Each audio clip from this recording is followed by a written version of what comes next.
주변 사람들 중 갑작스럽게 다치거나 쓰러졌을 때 여러분들은 어떻게 하시나요? 보통 119에 신고하여 환자를 응급실로 이송하고 입원하게 되는 일련의 과정을 거치게 되죠. 이러한 일련의 과정들은 응급의료체계라고 하며 불의의 사건, 사고나 질병으로 응급 환자가 발생한 현장에서 적절한 응급조치가 이루어지고 신속하고 안전하게 환자를 이송하며 전문적인 응급진료를 받을 수 있도록 하기 위한 것을 말합니다. 좀 더 자세하게 우리나라 응급의료체계의 흐름에 대해 설명드리고자 하는데요. 응급의료체계는 응급의료 서비스가 제공되는 장소에 따라 크게 병원 전 단계와 병원 단계로 구분될 수 있으며 그 활동 단계를 세분화하면 다음과 같습니다.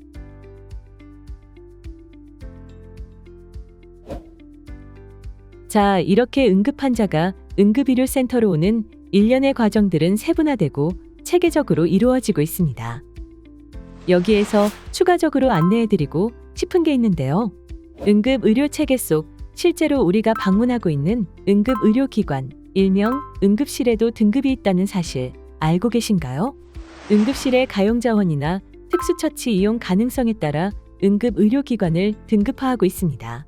국가에서는 각 병원의 응급실을 규정에 따라 평가하여 응급의료기관으로 지정하고 여기에 지역의 인구나 인근 지역과의 균형 등을 고려하여 등급과 함께 합당한 업무를 부여하게 됩니다. 응급의료기관의 종류는 다음과 같습니다. 저희 서울의료원의 경우 2022년부터 권역응급의료센터로 지정되었는데요. 응급의료기관의 종별에 따라 심정지나 무호흡 등 상태가 위독한 환자의 경우 권역응급의료센터로, 교통사고로 인해 다발성 외상의 경우엔 권역외상센터, 화상 환자의 경우 전문응급의료센터, 심하지 않은 복통이나 설사의 경우 지역응급의료센터 및 기관에서 치료를 받는 것이 보다 빠르고 적절한 응급치료를 받을 수 있음을 기억해 두시면 좋을 것 같습니다. 그렇다면 실제 응급 상황이 닥쳤을 때 응급실이 어디에 있는지, 어떻게 가야 하는지 막막하실 겁니다. 그럴 땐 응급실을 찾는 여러 방법이 있는데요.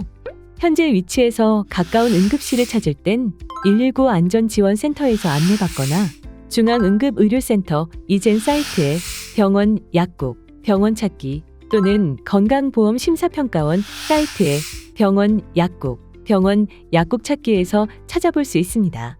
또한 응급의료기관 현황은 중앙응급의료센터 이젠에 알림 소식 공지사항에서 확인해 볼 수 있습니다. 다음으로는 응급실의 내원 시 진료 순서에 대해 알려드리고자 합니다. 늦은 밤중에 갑자기 아파 응급실에 방문한 적이 있으시죠?